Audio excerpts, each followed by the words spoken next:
ਸ੍ਰੀ ਗੁਰੂ ਹਰਗੋਬਿੰਦ ਸਾਹਿਬ ਛੇਵੇਂ ਪਾਤਸ਼ਾਹ ਜੀ ਮਹਾਰਾਜ ਬੇਅੰਤ ਮਹਾਨ ਵੱਡੇ ਵੱਡੇ ਕਾਰਜ ਕਰਕੇ ਦਿੱਲੀ, ਆਗਰਾ, ਗਵਾਲੀਅਰ ਆਦਿਕ ਸਥਾਨਾਂ ਨੂੰ ਭਾਗ ਲਾ ਕੇ ਵਾਪਸ ਅੰਮ੍ਰਿਤਸਰ ਆਏ। ਉੱਥੋਂ ਫਿਰ ਮਹਾਰਾਜ ਜੀ ਸ੍ਰੀ ਅੰਮ੍ਰਿਤਸਰ ਤੋਂ ਚਾਲੇ ਪਾ ਕੇ ਲਾਹੌਰ ਵੀ ਗਏ ਹਨ। ਲਾਹੌਰ ਜਾ ਕੇ ਚਰਨ ਪਾਏ ਹਨ। ਬੇਅੰਤ ਸੰਗਤਾਂ ਦਾ ਲਾਹੌਰ ਵਿੱਚ ਉਧਾਰ ਕੀਤਾ। ਚੰਦੂ ਪਾਪੀ ਵੀ ਆਪਣੇ ਕਰਮਾਂ ਦੀ ਸਜ਼ਾ ਪਾ ਕੇ ਲਾਹੌਰ ਵਿੱਚ ਹੀ ਮਰਿਆ ਹੈ। ਚੰਦੂ ਦੀ ਮੌਤ ਤੋਂ ਬਾਅਦ ਮਾਤਾ ਕੌਲਾਂ ਜੀ ਗੁਰੂ ਘਰ 'ਚ ਆਏ। ਉਹ ਕਥਾ ਵੀ ਆਪ ਜੀ ਬੜੇ ਵਿਸਥਾਰ ਸਹਿਤ ਸਰਵਣ ਕਰ ਚੁੱਕੇ ਹੋ।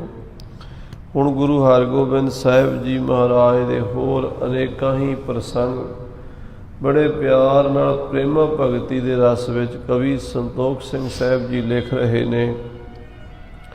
ਕਥਾ ਦਾ ਆਨੰਦ ਮਾਣੀਏ, ਪਿਆਰ ਨਾਲ ਆਖੀਏ ਸਤਿਨਾਮ ਵਾਹਿਗੁਰੂ ਸਾਹਿਬ ਜੀ, ਸਤਿਨਾਮ ਸ੍ਰੀ ਵਾਹਿਗੁਰੂ ਸਾਹਿਬ ਜੀ। ਦੋਹਰਾ ਰਾਮਦਾਸਪੁਰ ਕੇ ਵਿਖੇ ਸ੍ਰੀ ਹਰਗੋਬਿੰਦ ਬਾਸ। ਸ੍ਰੀ ਗੁਰੂ ਰਾਮਦਾਸ ਦੀ ਨਗਰੀ ਅੰਮ੍ਰਿਤਸਰ ਦੇ ਵਿੱਚ ਸ੍ਰੀ ਗੁਰੂ ਹਰਗੋਬਿੰਦ ਸਾਹਿਬ ਜੀ ਨਿਵਾਸ ਕਰ ਰਹੇ ਹਨ। ਮਨ ਭਾਵਕ ਨਿਸ ਦਿਓਸ ਮਹਿ ਬਿਰਸਤ ਬਹੁਤ ਬਿਲਾਸ। ਮਹਾਰਾਜ ਸੱਚੇ ਪਾਤਸ਼ਾਹ ਦਿਨ ਰਾਤ ਸੰਗਤਾਂ ਦਾ ਕਲਿਆਣ ਕਰ ਰਹੇ ਨੇ। ਅਨੇਕਾਂ ਹੀ ਕੌਤਕ ਕਰਕੇ ਸੰਗਤਾਂ ਨੂੰ ਨਿਹਾਲ ਕਰਦੇ ਹਨ। ਬੇਅੰਤ ਜੀਵਾਂ ਦਾ ਭਵ ਸਾਗਰ ਤੋਂ ਬੇੜਾ ਬੰਨੇ ਲਾਇਆ ਹੈ। ਤਾਰੇ ਗਿਨੇ ਜਾਤ ਤੇਰੇ ਤਾਰੇ ਨਾ ਗਿਨਾਤ ਹੈ। ਅਸਮਾਨ ਦੇ ਆਕਾਸ਼ ਦੇ ਤਾਰੇ ਭਾਵੇਂ ਕੋਈ ਗਿਣ ਲਵੇ, ਹਾਲਾਂਕਿ ਗਿਣਨੇ ਬਹੁਤ ਅਸੰਭਵ ਹਨ, ਕਿਸੇ ਤੋਂ ਅੱਜ ਤਾਈਂ ਗਿਣੇ ਨਹੀਂ ਗਏ। ਪਰ ਜੇ ਕੋਈ ਗਿਣ ਲਵੇ ਤਾਂ ਵੀ ਸਤਿਗੁਰੂ ਮਹਾਰਾਜ ਜੀ ਨੇ ਜਿੰਨੇ ਸਿੱਖ ਭਵ ਸਾਗਰ ਤੋਂ ਤਾਰ ਦਿੱਤੇ ਨੇ, ਉਹਨਾਂ ਦੀ ਗਿਣਤੀ ਉਹ ਬੰਦਾ ਨਹੀਂ ਕਰ ਸਕੇਗਾ। ਇਸ ਤਰ੍ਹਾਂ ਅੰਮ੍ਰਿਤਸਰ ਦੀ ਧਰਤੀ 'ਤੇ ਰਹਿ ਕੇ ਸਤਿਗੁਰੂ ਜੀ ਅਨੇਕਾਂ ਹੀ ਜੀਵਾਂ ਦਾ ਕਲਿਆਣ ਕਰਦੇ ਹਨ। ਅਨੰਤ ਪ੍ਰਕਾਰ ਦੇ ਅਸਚਰਜ ਕੌਤਕ ਕਰਦੇ ਹਨ। ਚੌਪਈ ਆਯੁਧ ਵਿਦਿਆ ਕੋ ਅਭਿਆਸੂ। ਸ਼ਸਤਰ ਵਿਦਿਆ ਦਾ ਅਭਿਆਸ ਖਾਸ ਕਰਕੇ ਲਗਾਤਾਰ ਨਿਰੰਤਰ ਜਾਰੀ ਰਹਿੰਦਾ ਹੈ। ਆਪ ਗੁਰੂ ਸਾਹਿਬ ਜੀ ਵੱਡੇ ਵੱਡੇ ਭਾਰੀ ਜੰਗੀ ਸ਼ਸਤਰਾਂ ਦੇ ਨਾਲ ਅਭਿਆਸ ਕਰਦੇ ਹਨ। ਨਿਤ ਕਰਾਏ ਗਨ ਜੋਧਨ ਪਸ਼ੂ। ਯੋਧਿਆਂ ਕੋਲੋਂ, ਸੂਰਬੀਰਾਂ ਨੌਜਵਾਨਾਂ ਕੋਲ ਖੜ ਕੇ ਸ਼ਸਤਰ ਵਿਦਿਆ ਦਾ ਅਭਿਆਸ ਕਰਵਾਉਂਦੇ ਹਨ। ਅਨੇਕ ਪ੍ਰਕਾਰ ਆਪ ਭੀ ਕਰੈ। ਆਪ ਵੀ ਬਹੁਤ ਅਭਿਆਸ ਕਰਦੇ ਹਨ। 9 ਮਣ ਦੀਆਂ ਮੂੰਗਲੀਆਂ ਫੇਰਨੀਆਂ, 9 ਟੰਕਾ ਧਨੁਸ਼ ਕੰਨਾਂ ਤਾਈਂ ਖਿੱਚ ਖਿੱਚ ਕੇ ਚਲਾਉਣਾ, ਲਗਾਤਾਰ ਤੀਰਾਂ ਦੀ ਵਰਖਾ ਕਰਨੀ, ਢਾਲ ਤਲਵਾਰ ਦੇ ਨਾਲ ਵਾਰ ਰੋਕਣੇ ਤੇ ਮਾਰਨੇ, ਭਾਲਾ, ਬਰਛਾ, ਨੇਜਾ, ਇੱਦਾਂ ਦੇ ਸ਼ਸਤਰਾਂ ਦਾ ਦੂਰੋਂ ਤੇ ਨੇੜਿਓਂ ਵਾਰ ਕਰਨਾ ਤੇ ਰੋਕਣਾ, ਘੋੜੇ 'ਤੇ ਚੜ੍ਹ ਕੇ ਬੰਦੂਕ ਦੇ ਨਾਲ ਨਿਸ਼ਾਨਾ ਲਾ ਦੇਣਾ, ਦੌੜ ਕੇ ਘੋੜੇ ਦੇ ਉੱਤੋਂ ਦੀ ਨੇਜੇ ਦੇ ਨਾਲ ਬਾਜੀ ਪੁੱਟ ਲੈ ਜਾਣੀ। ਅਨੇਕਾਂ ਪ੍ਰਕਾਰ ਦੇ ਜੰਗੀ ਕਰਤੱਵ ਕੌਤਕ ਸਤਿਗੁਰੂ ਜੀ ਕਰਦੇ ਹਨ ਅਤੇ ਕਰਵਾਉਂਦੇ ਹਨ। ਛੋਰਤ ਫੰਗਲ ਤੁਰੰਗਨ ਚਰੈ। ਕਹਿੰਦੇ ਘੋੜਿਆਂ 'ਤੇ ਚੜ੍ਹ ਕੇ ਬੰਦੂਕਾਂ ਦੀ ਚਾਦਮਾਰੀ ਕਰਦੇ, ਨਿਸ਼ਾਨੇ 'ਤੇ ਗੋਲੀ ਮਾਰਦੇ ਹਨ। ਹੈ ਕਵਾੜੇ ਤੁਮਰ ਕੋ ਫੇਰਨ। ਔਰ ਬਰਛਾ ਫੜ ਕੇ ਘੋੜਾ ਦੌੜਾ ਕੇ ਉੱਤੋਂ ਦੀ ਬਰਛਾ ਫੇਰ ਕੇ ਮਾਰਨਾ, ਕਰਹਿ ਪ੍ਰਹਾਰ ਨਿਸ਼ਾਨੋ ਹੇਰਨ। ਨਿਸ਼ਾਨੇ ਉੱਤੇ ਵਾਰ ਕਰਨਾ। ਇਸ ਤਰ੍ਹਾਂ ਦੇ ਬੇਅੰਤ ਔਖੇ ਤੋਂ ਔਖੇ ਕਰਤੱਵ ਜਿਹੜੇ ਜੰਗ ਵਿੱਚ ਲੋੜ ਪੈਣੇ ਹਨ। ਯੁੱਧ ਕੀ ਬਾਤ ਬੁਰੀ ਸਭ ਤੇ, ਜੰਗ ਦਾ ਸਾਧ ਸੰਗਤ ਜੀ ਨਾਂ ਲੈਣਾ ਹੀ ਸੌਖਾ ਹੈ। ਜੰਗ ਦੇ ਵਿੱਚ ਕੋਈ ਵਿਰਲੇ ਸੂਰਮੇ ਹੀ ਖੜ੍ਹਦੇ ਹਨ। ਗੁਰੂ ਹਰਗੋਬਿੰਦ ਸਾਹਿਬ ਜੀ ਮਹਾਰਾਜ ਉਹ ਭਿਆਨਕ ਯੁੱਧ ਕੀਤੇ, 4 ਵੱਡੇ ਜੰਗ ਕੀਤੇ, ਜਿਨ੍ਹਾਂ ਦੀ ਦੁਨੀਆ ਦੇ ਤਖਤੇ 'ਤੇ ਕੋਈ ਮਿਸਾਲ ਨਹੀਂ। ਮਹਾਰਾਜ ਸੱਚੇ ਪਾਤਸ਼ਾਹ ਚਾਰੇ ਹੀ ਜੰਗਾਂ ਸ਼ਹਿਨਸ਼ਾਹ ਬਾਦਸ਼ਾਹ ਹਿੰਦੁਸਤਾਨ ਨਾਲ ਲੜੀਆਂ, ਸ਼ਾਹਜਹਾਨ ਨਾਲ ਤੇ ਜਿੱਤੀਆਂ। ਤਿਆਰੀ ਕਿੱਡੀ ਵੱਡੀ ਹੋਵੇਗੀ। ਆਪ ਜੀ ਯੋਧਿਆਂ ਕੋਲੋਂ ਬੜੇ ਬੜੇ ਕਰਤੱਵ ਕਰਾਉਂਦੇ ਹਨ, ਸੂਰਬੀਰਤਾ ਦੇ ਕੌਤਕ ਕਰਵਾਉਂਦੇ ਹਨ। ਤਲਵਾਰਨ ਕੋ ਵਾਰ ਕਰਨ ਤੇ ਢਾਲਾਂ ਤਲਵਾਰਾਂ ਫੜ ਕੇ ਵਾਰ ਕਰਨੇ ਤੇ ਵਾਰ ਰੋਕਣੇ। बाण महान कमान खिंचमते ਔਰ ਕੰਨਾਂ ਤਾਈਂ 9 ਟੰਕਾ ਧਨੁष ਫੜ ਕੇ ਖਿੱਚਣਾ, ਫਿਰ ਨਿਸ਼ਾਨੇ ਤੇ ਤੀਰ ਮਾਰਨਾ। ਇੱਕ ਤੀਰ ਗਿਆ ਹੈ ਉਹਦੇ ਪਿੱਛੇ ਪਿੱਛੇ ਦੂਜਾ ਤੀਰ ਤੋੜ ਦੇਣਾ। ਇੰਨੀ ਫੁਰਤੀ ਹੈ ਸਤਿਗੁਰੂ ਮਹਾਰਾਜ ਸੱਚੇ ਪਾਤਸ਼ਾਹ ਦੀ, ਇੰਨੀ ਪ੍ਰੈਕਟਿਸ ਹੈ, ਇੰਨਾ ਅਭਿਆਸ ਹੈ। कब घोरे पर कब हुए खरे ਕਦੀ ਘੋੜੇ ਤੇ ਘੋੜਾ ਦੌੜਾ ਕੇ ਵੀ ਤੀਰ ਮਾਰ ਦਿੰਦੇ ਨਿਸ਼ਾਨੇ ਤੇ। ਘੋੜਾ ਵੀ ਸੰਭਾਲਣਾ ਹੈ, ਘੋੜੇ ਦੀ ਰਫ਼ਤਾਰ ਵੀ ਦੇਖਣੀ ਹੈ ਤੇ ਨਿਸ਼ਾਨਾ ਵੀ ਦੇਖਣਾ ਹੈ ਤੇ ਪੂਰੇ ਬੈਲੈਂਸ ਨਾਲ ਤੀਰ ਮਾਰਨਾ ਹੈ। ਤੇ ਕਦੀ ਖਲੋ ਕੇ ਤੀਰਾਂ ਦਾ ਅਭਿਆਸ ਕਰਦੇ ਹਨ। वार अनेक प्रहारण करे ਅਨੇਕਾਂ ਤਰ੍ਹਾਂ ਦੇ ਵਾਰ ਕਰਦੇ ਹਨ, ਅਨੇਕਾਂ ਤਰੀਕਿਆਂ ਨਾਲ ਤੀਰ ਚਲਾਏ ਜਾਂਦੇ ਹਨ। सुभट कर है गुर को दर्शावे ਸਤਿਗੁਰੂ ਜੀ ਦੇ ਸਾਹਮਣੇ ਬੜੇ ਬੜੇ ਯੋਧੇ, ਭਾਈ ਜੇਠਾ ਜੀ, ਭਾਈ ਬਿਧੀ ਚੰਦ ਜੀ ਵਰਗੇ ਇਹਨਾਂ ਸ਼ਸਤਰਾਂ ਦਾ ਅਭਿਆਸ ਕਰਕੇ ਸਤਿਗੁਰੂ ਜੀ ਨੂੰ ਦਿਖਾਉਂਦੇ ਹਨ। उमर तीर तुफंद चलावे ਵੱਡੇ ਭਾਰੀ ਜੰਗੀ ਬਰਛੇ, ਤੀਰ, ਗੋਲੀਆਂ ਦੇ ਨਿਸ਼ਾਨੇ, ਤੀਰਾਂ ਦੇ ਵਾਰ, ਇਹ ਸਭ ਕੁਝ ਸਤਿਗੁਰੂ ਜੀ ਆਪ ਸਿਖਾਉਂਦੇ ਹਨ। ਜੋ ਇਹ ਸ਼ਸਤਰ ਵਿਦਿਆ ਹੈ, ਇਹ ਬਾਬਾ ਬੁੱਢਾ ਸਾਹਿਬ ਜੀ ਮਹਾਂਪੁਰਸ਼ਾਂ ਨੇ ਗੁਰੂ ਹਰਗੋਬਿੰਦ ਸਾਹਿਬ ਜੀ ਨੂੰ ਦਿੱਤੀ ਤੇ ਗੁਰੂ ਹਰਗੋਬਿੰਦ ਸਾਹਿਬ ਜੀ ਨੇ ਆਪਣੇ ਸਿੱਖਾਂ ਨੂੰ ਦਿੱਤੀ ਹੈ। ਬਾਬਾ ਬੁੱਢਾ ਜੀ ਨੂੰ ਇਹ ਬ੍ਰਹਮ ਵਿਦਿਆ ਸ੍ਰੀ ਗੁਰੂ ਨਾਨਕ ਦੇਵ ਸੱਚੇ ਪਾਤਸ਼ਾਹ ਜੀ ਨੇ ਬਖਸ਼ਿਸ਼ ਕੀਤੀ ਸੀ। ब्रह्म ज्ञानी के मन प्रगास जैसे तारू पर आकाश। जिमें धरती ते आकाश विशाल खुला है, ਉਹਦੀ कोई सीमा नहीं। ब्रह्म ज्ञानी महात्मा दे हिरदे च ब्रह्म ਦਾ ऐसा प्रकाश है, ਉਹਦੀ कोई सीमा नहीं। सारा कुछ ब्रह्म दे अंदर ही है, सारा कुछ ब्रह्म ज्ञानी दे अंदर है। ब्रह्म ज्ञानी आप परमेश्वर एक विक हो चुका है, शरीर का भेद नहीं रह जाता। जिथे साध संगत जी स्थूल सूक्ष्म ते कारण तिन्ने शरीर थले रह जाते हैं, फिर परम पद की प्राप्ति हुंदी है। वो गुरु नानक देव साहब जी महाराज ने बाबा बुढ़ा साहब नूं बख्शिश की। बाबा बुढ़ा साहब तो ये शस्त्र विद्या पंथ विच प्रचलित हुई। गुरु हरगोबिंद साहब जी आप कोल खड़ के योधिया नूं ये विद्या दिंदे हन।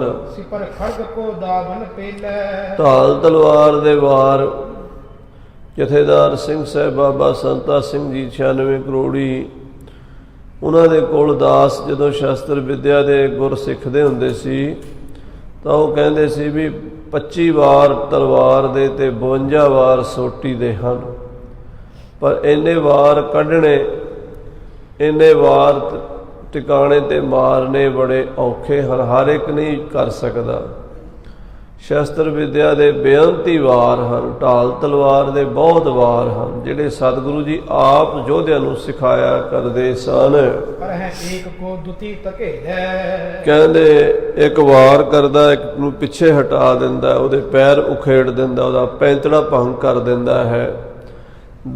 ਕਈ ਤਰ੍ਹਾਂ ਦੇ ਪੈਂਤੜੇ ਹਨ ਜਿਹੜੇ ਮਹਾਰਾਜ ਆਪ ਯੋਧਿਆਂ ਨੂੰ ਦੱਸਦੇ ਹਨ। ਹੋਏ ਮੰਡਲਾਕਾਰ ਚਲਾਏ, ਮੰਡਲਾਕਾਰ ਇਹਦਾ ਗੋਲਾਕਾਰ ਦੇ ਵਿੱਚ ਹੋ ਕੇ ਵਾਰ ਕਰਨੇ, ਦੁਸ਼ਮਣ ਨੂੰ ਡਾਹ ਹੀ ਨਹੀਂ ਦੇਣੀ, ਉਹਦੇ ਆਲੇ ਦੁਆਲੇ ਘੁੰਮ ਜਾਣਾ ਫੁਰਤੀ ਦੇ ਨਾਲ।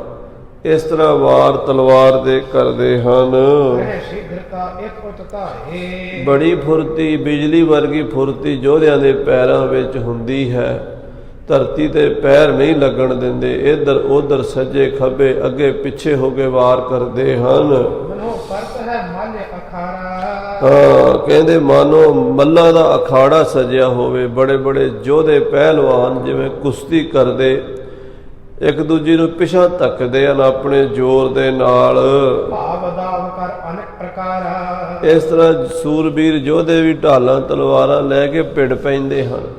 ਢਾਲਾਂ ਤੇ ਢਾਲਾਂ ਵੱਜ ਜਾਂਦੀਆਂ, ਇੱਕ ਦੂਜੇ ਨੂੰ ਧੱਕਾ ਮਾਰਦੇ ਹਨ। ਜਿਹਦੇ 'ਚ ਜ਼ੋਰ ਹੁੰਦਾ ਉਹ ਧੱਕ ਕੇ ਪਿਛਾਂ ਲੈ ਜਾਂਦਾ ਹੈ। ਬਹੁਤ ਸ਼ੀਘਰਤਾ ਕਰ ਦਿਖਰਾਵੇ, ਤੇ ਇਹਦੇ ਵਿੱਚ ਫੁਰਤੀ ਬਹੁਤ ਜ਼ਿਆਦਾ, ਪਹਿਲਵਾਨੀ ਨਾਲੋਂ ਵੀ ਜ਼ਿਆਦਾ ਫੁਰਤੀ ਹੁੰਦੀ ਹੈ। ਪਹਿਲਵਾਨੀ ਵਿੱਚ ਤਾਂ ਜਾਨ ਦਾ ਖਤਰਾ ਨਹੀਂ ਹੁੰਦਾ, ਇਸ ਜੰਗੀ ਵਿੱਦਿਆ ਵਿੱਚ ਤਾਂ ਜਾਨ ਦਾ ਖਤਰਾ ਸ਼ਰੇਆਮ ਹੁੰਦਾ ਹੈ। ਸੋ ਇਸ ਕਰਕੇ ਸਾਧ ਸੰਗਤ ਜੀ ਬਹੁਤ ਫੁਰਤੀ ਨਾਲ ਦੁਸ਼ਮਣ ਨੂੰ ਮਾਰਨਾ ਤੇ ਆਪਣੇ ਆਪ ਨੂੰ ਬਚਾਉਣਾ, ਇਹ ਗੁਰੂ ਸਾਹਿਬ ਆਪ ਯੋਧਿਆਂ ਨੂੰ ਸਿਖਾਉਂਦੇ ਹਨ।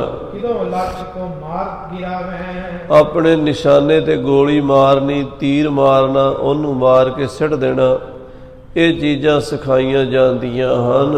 ਇਹ ਪਿਖ ਸਾਧ ਸਾਧ ਗੁਰ ਕਹੈ, ਜਿਹੜਾ ਨਿਸ਼ਾਨੇ ਤੇ ਗੋਲੀ ਮਾਰਦਾ ਹੈ, ਨਿਸ਼ਾਨੇ ਦੇ ਤੀਰ ਮਾਰਦਾ ਹੈ, ਜਿਹੜਾ ਗੱਤਕੇ ਦੇ ਵਿੱਚ ਨਿਸ਼ਾਨਾ ਵਾਰ ਦਾ ਪੂਰਾ ਭਰਵਾਂ ਵਾਰ ਕਰਦਾ ਹੈ, ਉਹਨੂੰ ਗੁਰੂ ਸਾਹਿਬ ਉਹਦੇ ਵਾਰ ਦੀ ਤਾਰੀਫ ਕਰਦੇ, ਸ਼ਾਬਾਸ਼ ਸ਼ਾਬਾਸ਼, ਬਹੁਤ ਵਧੀਆ, ਬਹੁਤ ਅੱਛੇ, ਇਸ ਤਰ੍ਹਾਂ ਕਹਿ ਕੇ ਯੋਧਿਆਂ ਦਾ ਹੌਸਲਾ ਵਧਾਉਂਦੇ ਹਨ। ਕਹਿ ਰਿਝਾਵਨ ਬਖਸ਼ਿਸ਼ ਲਹੈ, ਮਹਾਰਾਜ ਨੂੰ ਖੁਸ਼ ਕਰਕੇ ਸਤਿਗੁਰੂ ਜੀ ਤੋਂ ਬਖਸ਼ਿਸ਼ਾਂ ਲੈਂਦੇ ਹਨ ਸਿੱਖ। ਇਸ ਪ੍ਰਕਾਰ ਸ਼ਸਤਰਨ ਅਭਿਆਸੂ, ਇਸ ਪ੍ਰਕਾਰ ਸ੍ਰੀ ਅੰਮ੍ਰਿਤਸਰ ਜਿੱਥੇ ਅੱਜ ਕੱਲ੍ਹ ਅਕਾਲੀ ਬਾਬਾ ਫੂਲਾ ਸਿੰਘ ਜੀ ਦਾ ਬੁਰਜ ਹੈ, ਇੱਥੇ 2 ਗੁਰਦੁਆਰੇ ਹਨ। ਇੱਕ ਗੁਰਦੁਆਰਾ ਅਖਾੜਾ ਹੈ 6ਵੀਂ ਪਾਤਸ਼ਾਹੀ ਦਾ ਸ਼ਸਤਰ ਵਿਦਿਆ ਦਾ, ਇੱਕ ਬਾਬਾ ਜੀ ਦਾ ਬੁਰਜ ਹੈ।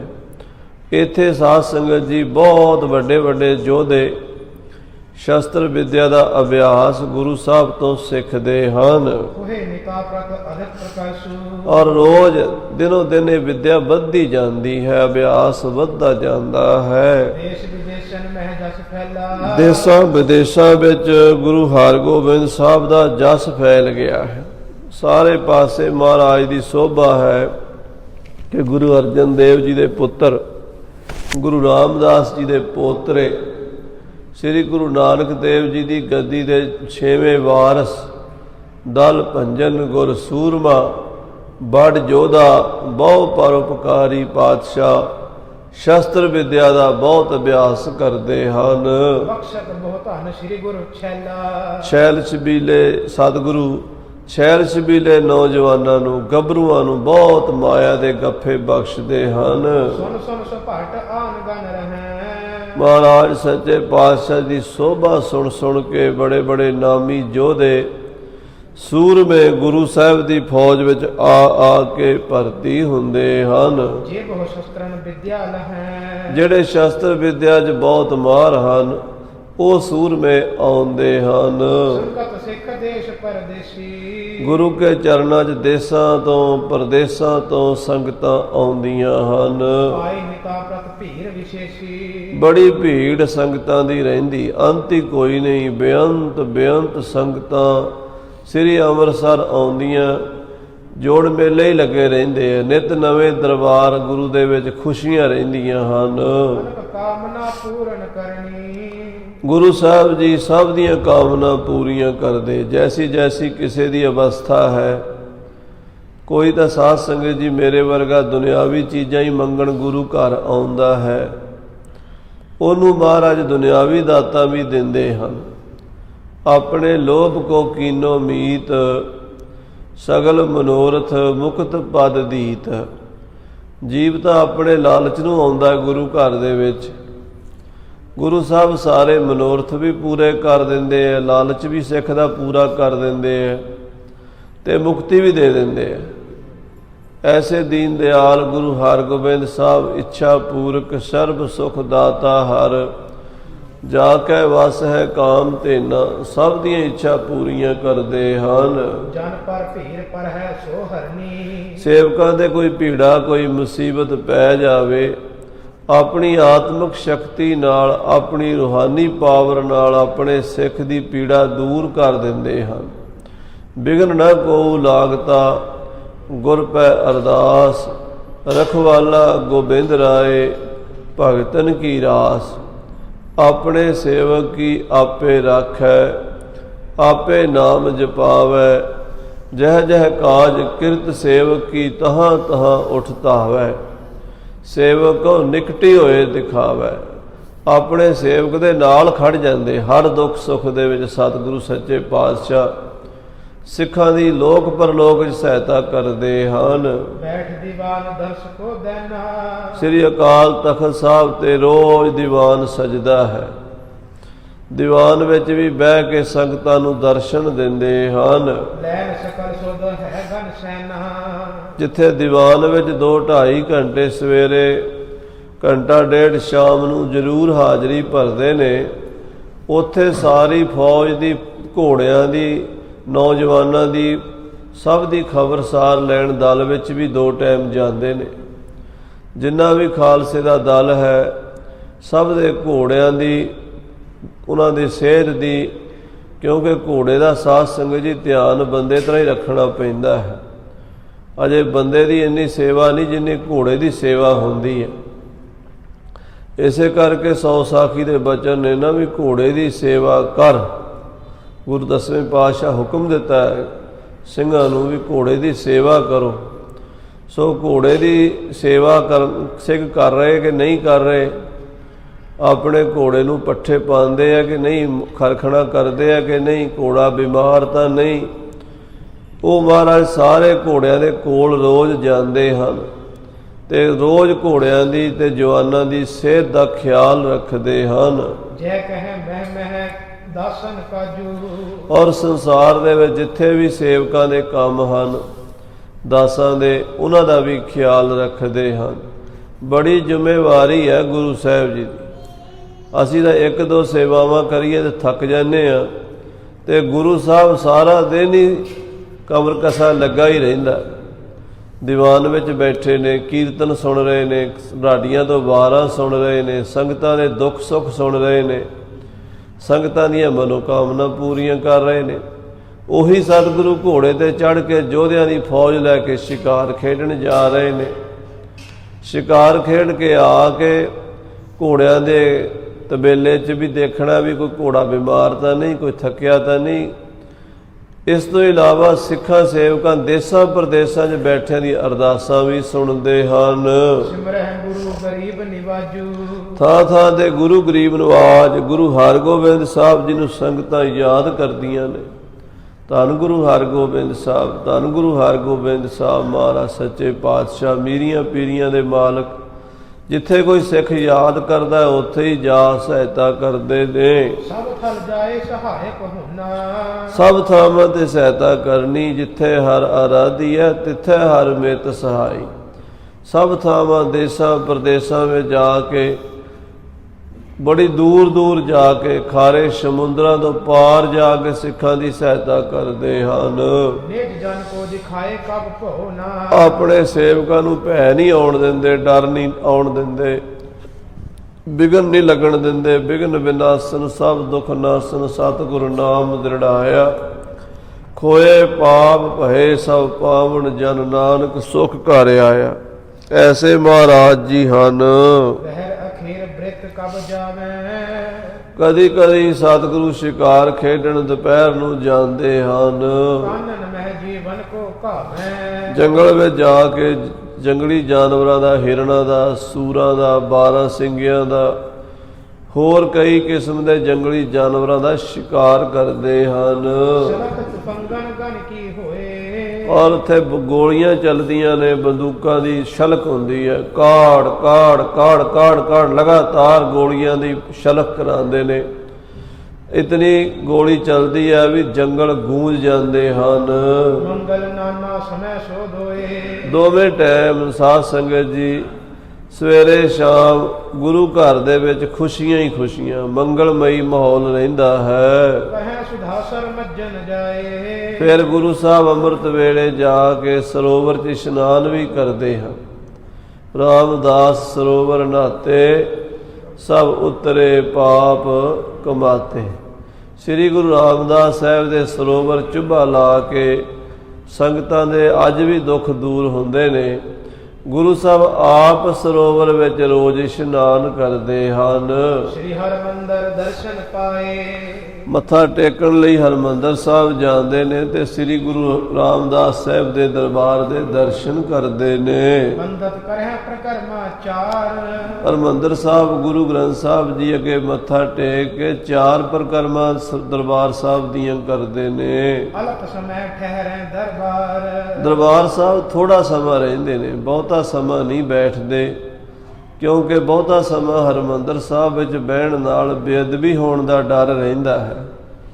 ਸਾਡਾ ਸਰੀਰ ਹੈ ਨਾ ਜਿਹੜਾ, ਸਾਧ ਸੰਗਤ ਜੀ, ਇਹਦੇ ਵਿੱਚੋਂ ਬਹੁਤ ਵਿਕਾਰ ਨਿਕਲਦੇ ਨੇ, ਸਰੀਰ ਦੇ ਵਿੱਚੋਂ ਵੀ ਤੇ ਮਨ ਵਿੱਚੋਂ ਵੀ। ਇਸ ਕਰਕੇ ਮਹਾਰਾਜ ਦੱਸਣਾ ਚਾਹੁੰਦੇ ਆ ਵੀ ਬਹੁਤਾ ਸਮਾਂ ਦਰਬਾਰ ਦੇ ਵਿੱਚ ਰਹਿ ਕੇ ਬੇਅਦਬੀ ਨਾ ਕਰੋ।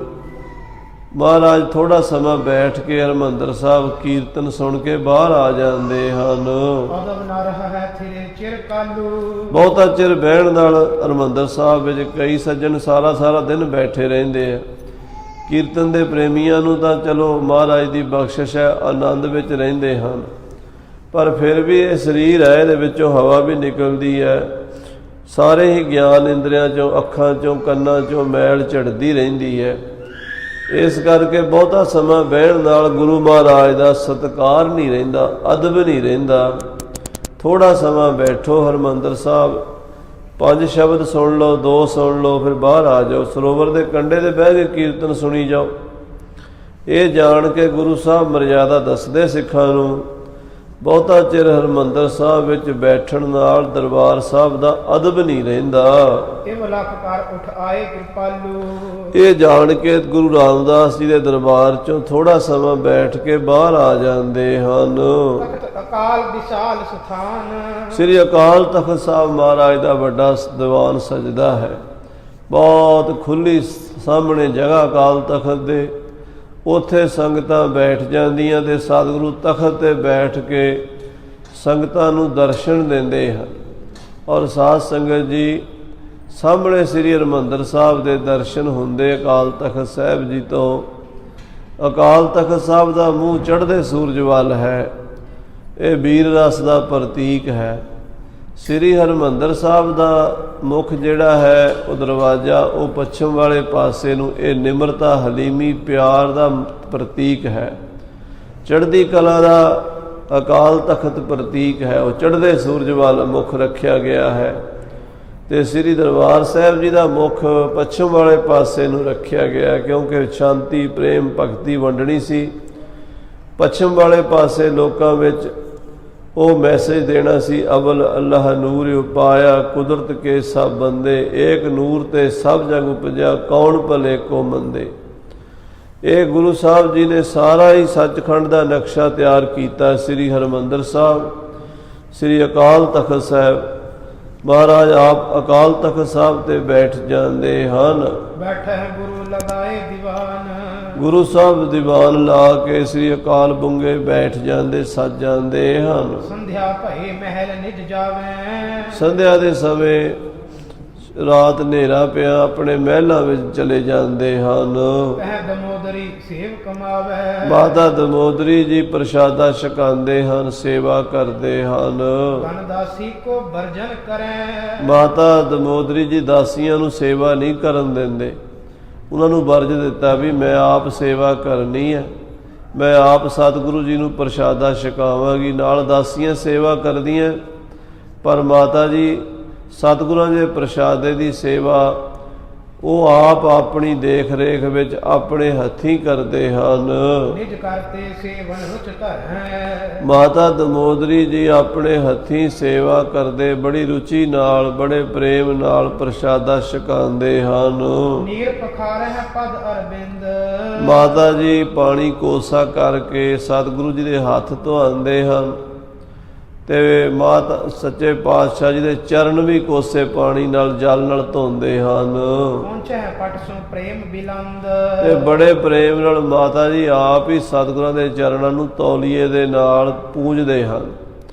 ਪਹਿਲਾਂ ਮਹਾਰਾਜ ਦੇ ਚਰਨ ਮਲ ਮਲ ਕੇ ਧੋਣੇ, ਚਰਨ ਸਾਧ ਕੇ ਧੋਏ ਧੋਏ ਪੀਓ, ਅਰਪ ਸਾਧ ਕੋ ਆਪਣਾ ਜੀਓ, ਸਾਧ ਕੀ ਧੂਰ ਕਰੋ ਇਸ਼ਨਾਨ, ਸਾਧ ਉਪਰ ਜਾਈਐ ਕੁਰਬਾਨ, ਸਾਧ ਸੇਵਾ ਵਡ ਭਾਗੀ ਪਾਈਐ, ਸਾਧ ਸੰਗ ਹਰ ਕੀਰਤਨ ਗਾਈਐ, ਅਨੇਕ ਬਿਘਨ ਤੇ ਸਾਧੂ ਰਾਖੈ, ਹਰ ਗੁਣ ਗਾਏ ਅੰਮ੍ਰਿਤ ਰਸ ਚਾਖੈ, ਓਟ ਗਹੀ ਸੰਤਹਿ ਦਰ ਆਇਆ, ਸਰਬ ਸੁਖ ਨਾਨਕ ਤੇ ਪਾਇਆ। ਧੰਨ ਮਾਤਾ ਦਮੋਦਰੀ ਜੀ ਇਹ ਬੜੀ ਭਾਵਨਾ ਨਾਲ ਸਤਿਗੁਰੂ ਜੀ ਦੇ ਚਰਨਾਂ ਦੀ ਸੇਵਾ ਕਰਦੇ ਹਨ। ਲਏ ਬੀਜ ਨਾ ਹੰਕਤ ਪੌਨ।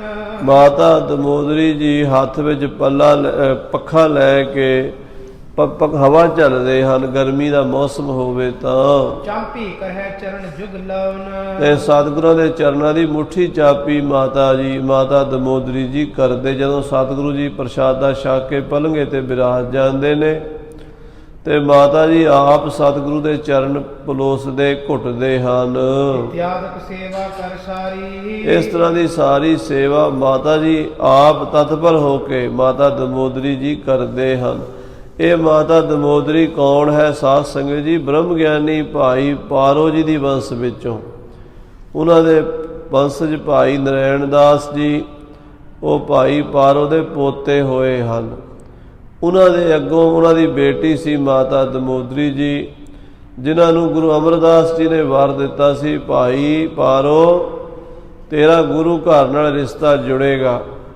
ਉਹ ਬਚਨ ਪੂਰਾ ਹੋਇਆ। ਮਾਤਾ ਜੀ ਗੁਰੂ ਘਰ ਦੀ ਸੇਵਾ 'ਚ ਆਏ ਨੇ, 6ਵੇਂ ਪਾਤਸ਼ਾਹ ਦੀ ਸੇਵਾ ਕਰ ਰਹੇ ਨੇ। ਕਰਹਿ ਪ੍ਰਸੰਨ ਰਹਿ ਅਨੁਸਾਰੀ।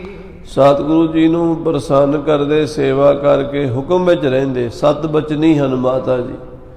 ਜਿਸ ਵੀ ਇਸਤਰੀ ਨੇ ਆਪਣੇ ਪਤੀ ਦੀ ਖੁਸ਼ੀ ਲੈਣੀ ਹੈ, ਬਸ ਉਹਨੂੰ ਇੱਕੋ ਹੀ ਕੰਮ ਕਰਨਾ ਚਾਹੀਦਾ, ਸਤ ਬਚਨ ਸਾਧੂ ਉਪਦੇਸ਼। ਜੋ ਵੀ ਪਤੀ ਆਗਿਆ ਕਰੇ ਉਹਨੂੰ ਸਿਰ ਮੱਥੇ ਤੇ ਮੰਨ ਲਵੇ, ਪਤੀ ਦੀ ਖੁਸ਼ੀ ਆਪੇ ਹੋ ਜਾਂਦੀ ਹੈ। ਮਾਤਾ ਜੀ ਹੁਕਮ ਵਿੱਚ ਰਹਿੰਦੇ ਹਨ, ਆਗਿਆ ਅਨੁਸਾਰ ਹੀ ਰਹਿੰਦੇ ਹਨ। ਕਬ ਕਬ ਮਾਤ ਗੰਗ ਢਿਗ ਜਾਹੇ। ਕਦੇ ਕਦੇ ਮਾਤਾ ਗੰਗਾ ਜੀ ਕੋਲ ਵੀ ਸਤਿਗੁਰੂ ਮੱਥਾ ਟੇਕਣ ਜਾਂਦੇ ਹਨ। ਵਿਵਹਾਰਨ ਕੀ ਬਾਤ ਮਾਹੇ। ਮਾਤਾ ਜੀ ਨੂੰ ਨਮਸਕਾਰ ਕਰਕੇ ਗੁਰੂ ਘਰ ਦੇ ਕਾਰ ਵਿਹਾਰਾਂ ਦੀ ਜ਼ਿੰਮੇਵਾਰੀਆਂ ਜਿਹੜੀਆਂ ਚੱਲ ਰਹੀਆਂ ਨੇ, ਲੰਗਰ ਚੱਲ ਰਹੇ ਨੇ, ਸਰੋਵਰ ਬਣ ਰਹੇ ਨੇ, ਗੁਰਦੁਆਰਿਆਂ ਦੀ ਸੇਵਾ ਚੱਲ ਰਹੀ ਹੈ, ਹੋਰ ਸਿੱਖ ਸੰਗਤਾਂ ਦੇ ਵੱਡੇ ਵੱਡੇ ਕਾਰਜ ਚੱਲ ਰਹੇ ਨੇ, ਉਹਨਾਂ ਬਾਰੇ ਮਾਤਾ ਜੀ ਨਾਲ ਸਲਾਹ ਕਰਦੇ ਹਨ। ਸੁੰਦਰ ਕੋ ਪਿਖ ਹਰਕੰਤੀ। ਧੰਨ ਮਾਤਾ ਗੰਗਾ ਜੀ ਆਪਣੇ ਸੋਹਣੇ ਪੁੱਤਰ 6ਵੇਂ ਪਾਤਸ਼ਾਹ ਦੇ ਦਰਸ਼ਨ ਕਰਕੇ ਖੁਸ਼ ਹੋ ਜਾਂਦੇ ਹਨ। ਜੋਧਾ ਬਲੀ ਬੜੋ ਪਰਖੰਤੀ। ਮਹਾਬਲੀ ਜੋਧਾ ਪੁੱਤਰ, ਬਲੀ ਪੁੱਤਰ, ਸੂਰਮਾ ਪੁੱਤਰ ਵੇਖਦੀ ਹੈ ਮਾਤਾ ਗੰਗਾ। ਉਹ ਸਨੇਹ ਤੇ ਕਰਹਿ ਉਚਾਰਨ। ਤੇ ਬੜੇ ਪਿਆਰ ਨਾਲ, ਬੜੇ ਸਨੇਹ ਨਾਲ ਮਾਤਾ ਗੰਗਾ ਜੀ ਬਚਨ ਕਰਦੇ ਹਨ। ਮధుਰ ਬਚਨ ਸੁਤ ਕੇ ਅਨੁਸਾਰਨ। ਔਰ ਬੜੇ ਪਿਆਰ ਭਰੇ ਬਚਨ, ਮਿੱਠੇ ਬਚਨ ਮਾਤਾ ਜੀ ਆਪਣੇ ਪੁੱਤਰ ਦੇ ਨਾਲ, ਗੁਰੂ ਹਰਗੋਬਿੰਦ ਸਾਹਿਬ ਜੀ ਨਾਲ ਕਰਦੇ ਹਨ। ਹਿਮ ਜਪ ਬੀਤਿਓ ਕੇਤਕ ਕਾਲ। ਇਸ ਤਰ੍ਹਾਂ ਜਦੋਂ ਕੁਝ ਸਮਾਂ ਬੀਤ ਗਿਆ, ਗੰਗ ਮਾਤ ਨੇ ਸੁਧ ਸੰਭਾਲ। ਮਾਤਾ ਗੰਗਾ ਜੀ ਨੇ ਸਾਰੀ ਖਬਰ ਸਾਰ ਲਈ ਹੈ। ਬਾਕ ਸਫਲ ਬੜ ਗੁਰ ਕੋ ਭਇਓ। ਮਾਤਾ ਗੰਗਾ ਜੀ ਵਿਚਾਰ ਕਰਦੇ, ਵੱਡੇ ਸਤਿਗੁਰਾਂ ਦੇ ਬਚਨ ਪੂਰੇ ਹੋ ਰਹੇ ਨੇ। ਸੋ ਘਰ ਗ੍ਰੰਥ ਵਿਖੇ ਲਖ ਦਿਓ। ਜੋ ਬਚਨ ਸ੍ਰੀ ਗੁਰੂ ਗ੍ਰੰਥ ਸਾਹਿਬ ਜੀ ਵਿੱਚ ਸ੍ਰੀ ਗੁਰੂ ਅਰਜਨ ਦੇਵ ਜੀ ਮਹਾਰਾਜ ਦੇ ਲਿਖੇ ਹੋਏ ਹਨ।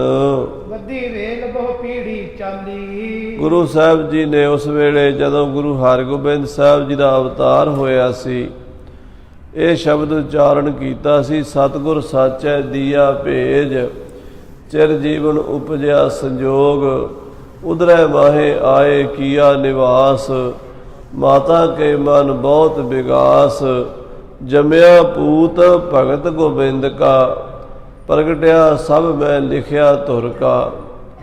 ਉਹਦੇ ਵਿੱਚ ਪੰਕਤੀ ਆਉਂਦੀ, ਵਧੀ ਵੇਲ ਬਹੁ ਪੀੜੀ ਚਾਲੀ। ਸੋ ਉਹ ਬਚਨ ਗੁਰੂ ਹਰਗੋਬਿੰਦ ਸਾਹਿਬ ਜੀ ਦੇ ਉੱਤੇ ਪੂਰੀ ਤਰ੍ਹਾਂ ਲਾਗੂ ਹੋ ਰਹੇ ਨੇ। ਮਹਾਰਾਜ ਗੁਰੂ ਅਰਜਨ ਦੇਵ ਜੀ ਦੇ ਬਚਨ ਪੂਰੇ ਹੋ ਰਹੇ ਨੇ। ਇਸ ਗੱਲ ਤੇ ਮਾਤਾ ਜੀ ਵਿਚਾਰ ਕਰਦੇ ਹਨ। ਧਰਮ ਕਲਾ ਹਰ ਬੰਦ ਬਹਾਲੀ। ਪਰਮੇਸ਼ਰ ਅਕਾਲ ਪੁਰਖ ਨੇ ਧਰਮ ਕਲਾ ਕਾਇਮ ਕੀਤੀ ਹੈ। ਇਹ ਮਰਜ਼ਾਦਾ ਬੰਨੀ ਹੈ। ਗੁਰੂ ਨਾਨਕ ਦੇ ਘਰ ਦੀ ਵੇਲ ਵਧੀ ਹੈ। ਅਬਲੋ ਪੁੱਤਰ ਨਹੀਂ ਉਪਜਿਓ। ਪਰ ਗੁਰੂ ਅਰਜਨ ਦੇਵ ਜੀ ਦਾ ਬਚਨ ਤਾਂ ਹੋਰ ਪੂਰਾ ਹੋਵੇਗਾ ਜਦੋਂ ਮੇਰੇ ਘਰ ਪੋਤਰਾ ਵੀ ਹੋਵੇਗਾ। ਵਧੀ ਵੇਲ ਬਹੁ ਪੀੜੀ ਚਾਲੀ, ਅੱਗੇ ਪੀੜੀ ਚੱਲੇਗੀ, ਅਜੇ ਤੱਕ ਪੋਤਰਾ ਪੈਦਾ ਨਹੀਂ ਹੋਇਆ, ਪੋਤਰੇ ਦਾ ਜਨਮ ਨਹੀਂ ਹੋਇਆ। ਨਹੀਂ ਬਿਲੋਚਨ ਮੈਂ ਪਿਖ ਲਿਓ। ਮੈਂ ਆਪਣੀਆਂ ਅੱਖਾਂ ਨਾਲ ਪੁੱਤਰ ਦਾ ਮੂੰਹ ਤਾਂ ਵੇਖਿਆ, ਪਰ ਪੋਤਰਾ ਵੀ ਵੇਖ ਲਵਾਂ, ਪੋਤਰੇ ਦੇ ਦਰਸ਼ਨ ਨਹੀਂ ਹੋਏ। ਨਹੀਂ ਕਾਮਨਾ ਪੂਰਨ ਹੋਈ। ਇਹ ਕਾਮਨਾ ਮੇਰੀ ਪੂਰੀ ਨਹੀਂ ਹੋਈ। ਜਬ ਲੋ ਸੁਤ ਕੋ ਸੁਤ ਨਹਿ ਜੋਈ। ਜਿੰਨਾ ਚਿਰ ਪੁੱਤਰ ਦਾ ਪੁੱਤਰ ਨਹੀਂ ਵੇਖਦੀ, ਉਹਨਾਂ ਚਿਰ ਮਨ ਨੂੰ ਤਸੱਲੀ ਨਹੀਂ ਹੁੰਦੀ। ਹਰ ਮਾਂ ਇਹ ਚਾਹੁੰਦੀ ਹੈ ਮੇਰਾ ਪੁੱਤਰ ਹੁਣ ਵਿਆਹਿਆ ਗਿਆ ਹੈ, ਸੁੱਖਾਂ ਦੀ ਘੜੀ ਆਵੇ, ਮੇਰੇ ਘਰ ਪੋਤਰਾ ਵੀ ਹੋਵੇ। ਮਾਤਾ ਜੀ ਪੋਤਰੇ ਦੀ ਉਡੀਕ ਕਰ ਰਹੇ ਹਨ। ਇੱਕ ਦਿਨ ਲੋ ਚਿਤਵਤ ਰਹੀ। ਕੋਈ ਸਮਾਂ ਮਾਤਾ ਜੀ ਚਿਤਵਨੀ ਕਰਦੇ ਰਹੇ। ਇੱਕ ਦਿਨ ਗੁਰੂ ਪੁੱਤਰ ਸੋ ਕਹੀ। ਇੱਕ ਦਿਨ ਗੁਰੂ ਹਰਗੋਬਿੰਦ ਸਾਹਿਬ ਜੀ ਮਹਾਰਾਜ ਨੂੰ ਮਾਤਾ ਗੰਗਾ ਜੀ ਨੇ ਆਪਣੇ ਦਿਲ ਦੀ ਗੱਲ ਕਹਿ ਹੀ ਦਿੱਤੀ। ਆਪਣੇ ਸਪੁੱਤਰ ਨੂੰ ਕੋਲ ਬਿਠਾ ਕੇ ਮਾਤਾ ਜੀ ਬਚਨ ਕਰਦੇ ਹਨ। ਸਫਲ ਬਾਕ ਨਿਤ ਪਿਤਾ ਤੁਮਾਰੇ। ਹੇ ਸੱਚੇ ਪਾਤਸ਼ਾਹ ਜੀਓ, ਆਪ ਜੀ ਦੇ ਪਿਤਾ ਸਤਿਗੁਰੂ ਅਰਜਨ ਦੇਵ ਜੀ ਦੇ ਕੋਈ ਵੀ ਬਚਨ ਅੱਜ ਤਾਈਂ ਖਾਲੀ ਨਹੀਂ ਗਏ। ਉਹਨਾਂ ਦੇ ਬਚਨ ਸਫਲ ਹੀ ਹੁੰਦੇ ਨੇ। ਅਟਲ ਬਚਨ ਨਾਨਕ ਗੁਰ ਤੇਰਾ, ਸਫਲ ਕਰ ਮਸਤਕ ਧਾਰਿਆ। ਸਤਿਗੁਰੂ ਜੀ ਦੀ ਰਸਨਾ ਤੇ ਨਿਕਲੇ ਹੋਏ ਬੋਲ ਪੂਰੇ ਹੋਏ ਹਨ। ਵੰਸ਼ ਵਧਾਵਨ ਹੇਤ ਉਚਾਰੇ। ਸਤਿਗੁਰੂ ਜੀ ਨੇ ਵੰਸ਼ ਦੇ ਵਾਧੇ ਲਈ ਬਚਨ ਕੀਤਾ ਸੀ। ਸਤਿਗੁਰੂ ਛੇਵੇਂ ਪਾਤਸ਼ਾਹ ਜੀ ਮਹਾਰਾਜ ਤੁਹਾਡੇ ਪਿਤਾ ਜੀ ਗੁਰੂ ਅਰਜਨ ਦੇਵ ਜੀ ਨੇ ਬਚਨ ਕਹੇ ਹਨ, ਵਧੀ ਵੇਲ ਬਹੁ ਪੀੜ੍ਹੀ ਚਾਲੀ। ਸੋ ਇਹ ਵੇਲ ਵਧਣ ਦਾ ਬਚਨ ਵੱਡੇ ਸਤਿਗੁਰਾਂ ਦਾ ਕੀਤਾ ਹੋਇਆ ਹੈ। ਦਿਨ ਪਰ ਹੈ ਮੇਰੋ ਵਿਸ਼ਵਾਸੇ। ਮਾਤਾ ਗੰਗਾ ਜੀ ਕਹਿੰਦੇ ਮੈਨੂੰ ਉਹਨਾਂ ਬਚਨਾਂ ਤੇ ਪੂਰਾ ਵਿਸ਼ਵਾਸ ਹੈ ਵੀ ਉਹ ਬਚਨ ਕਦੀ ਅਧੂਰੇ ਨਹੀਂ ਹੋ ਸਕਦੇ, ਉਹ ਬਚਨ ਖਾਲੀ ਨਹੀਂ ਜਾ ਸਕਦੇ। ਬੜੋ ਬੰਸ ਜਗ ਵਿਖੇ ਪ੍ਰਕਾਸ਼ੇ। ਉਹਨਾਂ ਦੇ ਬਚਨ ਨਾਲ ਇਹ ਗੁਰੂ ਮਹਾਰਾਜ ਤੁਹਾਡਾ ਵੰਸ਼ ਸੋਢੀ ਵੰਸ਼ ਬੜਾ ਵੱਡਾ ਵਧੇਗਾ। ਗਾਂ ਦੀ ਗਾਂ ਇਹ ਪੀੜ੍ਹੀ ਚੱਲੇਗੀ। ਫਿਰ ਵੀ ਮੈਂ ਆਪਣੇ ਮਨ ਵਿੱਚ ਇੱਕ ਚਿੰਤਾ ਰੱਖਦੀ ਹਾਂ। ਮੈਂ ਚਿੰਤਾ ਇਸ ਗੱਲ ਦੀ ਕਰਦੀ ਹਾਂ ਕਿ ਮੇਰੇ ਘਰ ਪੋਤਰਾ ਕਦੋਂ ਹੋਵੇਗਾ, ਮੈਂ ਆਪਣੀ ਅੱਖਾਂ ਨਾਲ ਪੋਤਰੇ ਦਾ ਮੂੰਹ ਕਦੋਂ ਵੇਖਾਂਗੀ। ਭਾਵੇਂ ਇਹ ਦੁਨਿਆਵੀ ਮਨੋਰਥ ਹੈ, ਵਿਪਰੀਤ ਰੀਤ ਦੀ ਇਹ ਪ੍ਰੀਤੀ ਹੈ ਮੇਰੇ ਮਨ ਵਿੱਚ,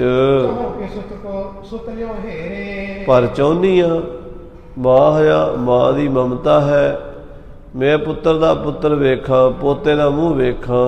ਸਭ ਸਿੱਖਾਂ ਕੋ ਪੂਰੋ ਆਸਾ। ਹੇ ਸਤਿਗੁਰੂ ਜੀ, ਆਪ ਸਭ ਸਿੱਖਾਂ ਦੀ ਆਸਾ ਪੂਰੀ ਕਰਦੇ ਹੋ, ਮਨ ਮੇਰੋ ਕਰੋ ਨਿਰਾਸ਼ਾ। ਤੇ ਮੇਰੇ ਮਨ ਦੀ ਆਸਾ ਕਿਉਂ ਨਹੀਂ ਪੂਰੀ ਕਰਦੇ? ਮੈਨੂੰ ਕਿਉਂ ਨਿਰਾਸ਼ ਕੀਤਾ ਹੈ? ਅਜੇ ਤੱਕ ਮੇਰੀ ਗੋਦੀ 'ਚ ਪੋਤਰਾ ਨਹੀਂ ਆਇਆ। ਕਿਰਪਾ ਕਰੋ, ਆਪਣੇ ਪੁੱਤਰ ਦੇ ਮੈਨੂੰ ਦਰਸ਼ਨ ਕਰਾਓ। ਆਪਣੇ ਪਰਿਵਾਰ 'ਚ ਖੁਸ਼ੀਆਂ ਵੰਡੋ, ਪ੍ਰਸੰਨਤਾ ਬਖਸ਼ੋ। ਮਾਤਾ ਜੀ ਦੇ ਬਚਨ ਸੁਣ ਕੇ, ਮਾਤਾ ਗੰਗਾ ਜੀ ਦੀ ਬੇਨਤੀ ਸੁਣ ਕੇ ਛੇਵੇਂ ਪਾਤਸ਼ਾਹ ਮਹਾਰਾਜ ਬੋਲੇ, ਹੇ ਮਾਤਾ ਜੀ, ਤੁਹਾਡੀ ਆਸਾ ਸਤਿਗੁਰੂ ਮਹਾਰਾਜ ਪੰਚਮ ਪਾਤਸ਼ਾਹ ਜੀ ਆਪ ਪੂਰੀ ਕਰਨਗੇ। ਗੁਰੂ ਨਾਨਕ ਦੇਵ ਜੀ ਕਿਰਪਾ ਕਰਨਗੇ। ਜੋ ਤੁਸੀਂ ਚਿਤਵ ਰਹੇ ਹੋ ਉਹ ਮਹਾਰਾਜ ਮੰਨ ਲੈਣਗੇ। ਜੋ ਜੋ ਚਿਤਵੈ ਸਾਧ ਜਨ ਸੋ ਲੇਤਾ ਮਾਨ। ਬਾਣੀ 'ਚ ਬਚਨ ਆਉਂਦਾ ਹੈ ਕਿ ਸਾਧੂ ਮਹਾਤਮਾ ਪਰਮੇਸ਼ਰ ਦੇ ਪਿਆਰੇ ਭਗਤ ਸੰਤ ਜਨ ਜਿਹੜੀ ਵੀ ਕੋਈ ਚਿਤਵਨੀ ਕਰਦੇ ਨੇ, ਜਿਹੜਾ ਵੀ ਕੋਈ ਫੁਰਨਾ ਕਰਦੇ ਨੇ, ਖਿਆਲ ਕਰਦੇ ਨੇ, ਪਰਮੇਸ਼ਰ ਮੰਨ ਲੈਂਦਾ ਹੈ। ਆਪਣੇ ਭਗਤਾਂ ਦੀ ਚਿਤਵਨੀ ਨੂੰ, ਆਪਣੇ ਸੇਵਕਾਂ ਦੀ ਚਿਤਵਨੀ ਨੂੰ ਬਿਰਥੀ ਨਹੀਂ ਜਾਣ ਦਿੰਦਾ। ਤੇ ਮਾਤਾ ਜੀ ਤੁਹਾਡੇ ਮਨ 'ਚ ਜਿਹੜਾ ਵੀ ਫੁਰਨਾ ਹੋਇਆ ਹੈ ਉਹ ਸਤਿਗੁਰੂ ਮਹਾਰਾਜ ਜੀ ਆਪ ਪੂਰਾ ਕਰਨਗੇ। ਤੁਸੀਂ ਵੱਡੇ ਹੋ ਮਾਤਾ ਜੀ, ਤੁਸੀਂ ਆਪਣੀ ਰਸਨਾ ਤੋਂ ਆਸ਼ੀਰਵਾਦ ਬਖਸ਼ੋ। ਇਹ ਆਸ਼ੀਰਵਾਦ ਦਿਓ ਵੀ ਸਾਡਾ ਗੁਰੂ ਮਹਾਰਾਜ ਦਾ ਵੰਸ਼ ਵਧੇ, ਗੁਰੂ ਰਾਮਦਾਸ ਸਾਹਿਬ ਜੀ ਦੀ ਪੀੜ੍ਹੀ ਅੱਗੇ ਚੱਲੇ, ਗੁਰੂ ਅਰਜਨ ਦੇਵ ਜੀ ਮਹਾਰਾਜ ਦਾ ਪਰਿਵਾਰ ਵਧੇ। ਇਹ ਤੁਹਾਡੀ ਆਸ਼ੀਰਵਾਦ ਨਾਲ ਹੋਣਾ ਹੈ। ਕਰੋ ਕਿਰਪਾ ਮਾਤਾ ਜੀ। ਮਾਤਾ ਜੀ ਕੁਝ ਦਿਨਾਂ ਵਿੱਚ ਤੁਸੀਂ ਪੋਤਰੇ ਦੇ ਦਰਸ਼ਨ ਕਰ ਲੈਣੇ।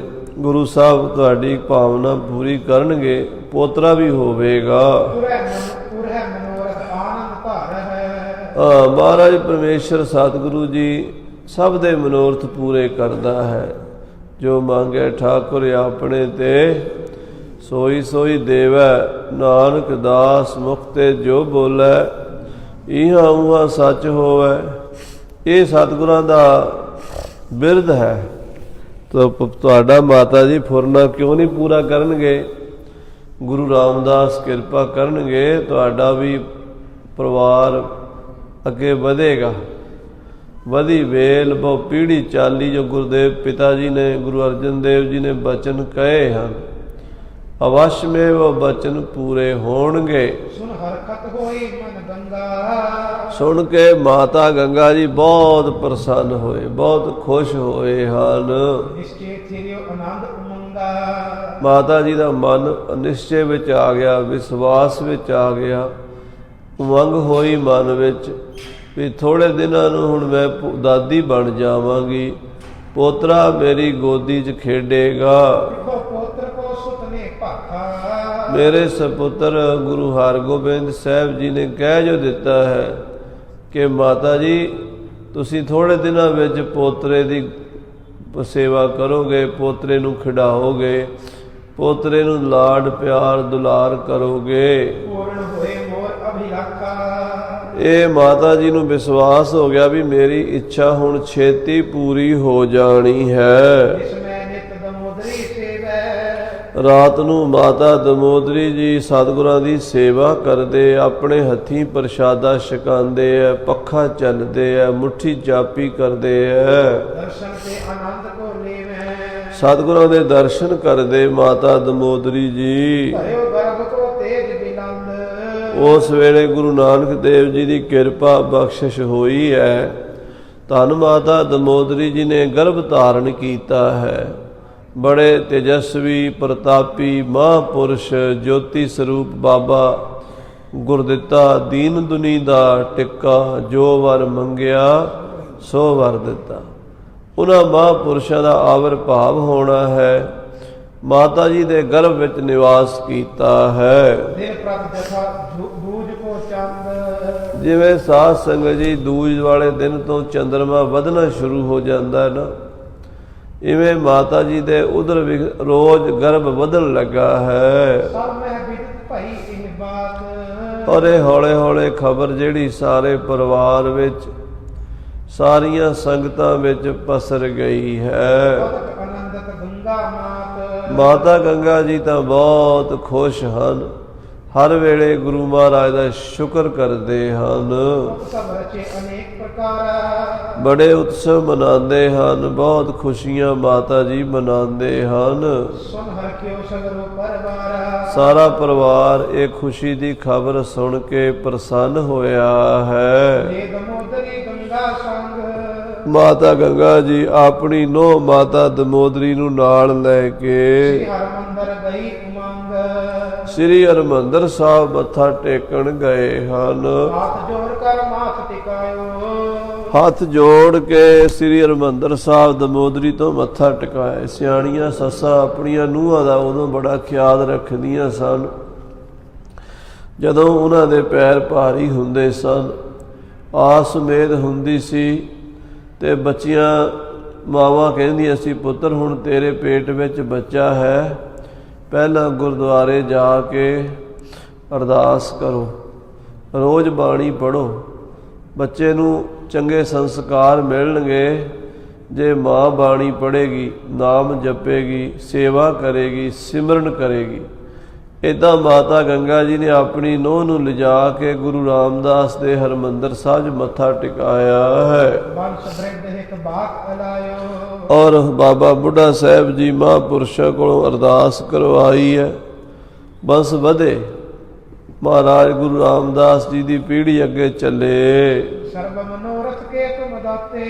ਹੇ ਗੁਰੂ ਰਾਮਦਾਸ ਮਹਾਰਾਜ ਸੱਚੇ ਪਾਤਸ਼ਾਹ ਜੀ, ਇਹ ਆਪ ਜੀ ਦੀ ਪੋਤਰੇ ਨੂੰਹ ਆਈ ਹੈ, ਇਹਦੀ ਝੋਲੀ ਭਰੀ ਹੈ, ਕਿਰਪਾ ਰੱਖਣੀ ਮਹਾਰਾਜ, ਤੁਸੀਂ ਸਾਰੇ ਮਨੋਰਥਾਂ ਦੇ ਦਾਤੇ ਹੋ, ਸਭ ਦੀਆਂ ਇੱਛਾ ਪੂਰੀਆਂ ਕਰਨ ਵਾਲੇ ਹੋ। ਪ੍ਰੇਮੀ ਦਾਸਨ ਕੇ ਹਿਤ ਰਾਤੇ, ਹੇ ਗੁਰੂ ਰਾਮਦਾਸ ਮਹਾਰਾਜ, ਆਪਣੇ ਦਾਸਾਂ ਦੇ ਪ੍ਰੇਮੀ ਹੋ, ਆਪਣੇ ਪ੍ਰੇਮੀ ਦਾਸਾਂ ਦਾ ਭਲਾ ਸੋਚਣ ਵਾਲੇ ਹੋ। ਕੁਲ ਵਰਧਕ ਗੁਣ ਜੁਤ ਸੁਤ ਦੀਜੈ, ਇਹੋ ਜਿਹਾ ਪੁੱਤਰ ਦਿਓ ਜਿਹੜਾ ਪ੍ਰਤਾਪਵਾਨ ਹੋਵੇ, ਕੁਲ ਦਾ ਵਾਧਾ ਕਰੇ। ਬਿਰਧ ਆਪਨੋ ਪ੍ਰਭੂ ਜਨੀਜੈ, ਹੇ ਮਹਾਰਾਜ, ਆਪਣੇ ਬਿਰਧ ਬਾਣੇ ਦੀ ਲਾਜ ਰੱਖੋ।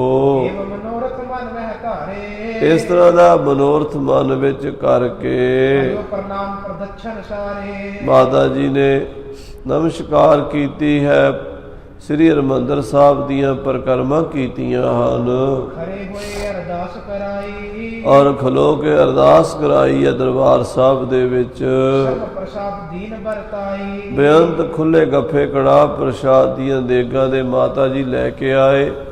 ਖੁੱਲੀਆਂ ਦੇਗਾਂ ਸੱਚਖੰਡ ਸ੍ਰੀ ਹਰਿਮੰਦਰ ਸਾਹਿਬ ਵਿੱਚ ਵਰਤਾਈਆਂ ਗਈਆਂ ਹਨ। ਬਹੁਰ ਸਨੁਖਾ ਕੋਲੇ ਸੰਗ, ਫਿਰ ਆਪਣੀ ਨੂੰਹ ਨੂੰ ਨਾਲ ਲੈ ਕਰਕੇ ਅਲਕ ਉਮੰਗਤ ਹਟ ਕਰ ਗੰਗ, ਮਾਤਾ ਗੰਗਾ ਜੀ ਬੜੀ ਉਮੰਗ ਨਾਲ, ਬੜੇ ਚਾਅ ਨਾਲ ਵਾਪਸ ਗੁਰੂ ਕੇ ਮਹਿਲਾਂ ਨੂੰ ਪਰਤੇ ਹਨ।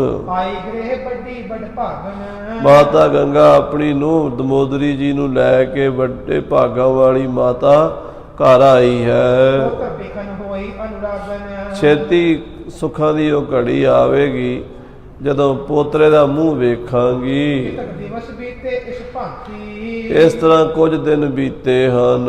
ਆਈ ਬਹੁਰ ਵਿਆਹ ਕੀ ਪਾਤੀ, ਉਧਰੋਂ ਸਾਧ ਸੰਗਤ ਜੀ ਗੁਰੂ ਹਰਗੋਬਿੰਦ ਸਾਹਿਬ ਜੀ ਦੇ ਦੂਜੇ ਵਿਆਹ ਦੀ ਚਿੱਠੀ ਆ ਗਈ ਹੈ। ਹਰੀ ਚੰਦ ਗੁਰ ਸਸੁਰੋ ਦੂਜਾ, ਗੁਰੂ ਸਾਹਿਬ ਦੇ ਦੂਸਰੇ ਸਹੁਰੇ ਸਨ ਬਾਬਾ ਹਰੀ ਚੰਦ ਜੀ, ਜੋ ਗੁਰੂ ਤੇਗ ਬਹਾਦਰ ਸਾਹਿਬ ਦੇ ਨਾਨਾ ਜੀ ਸਨ।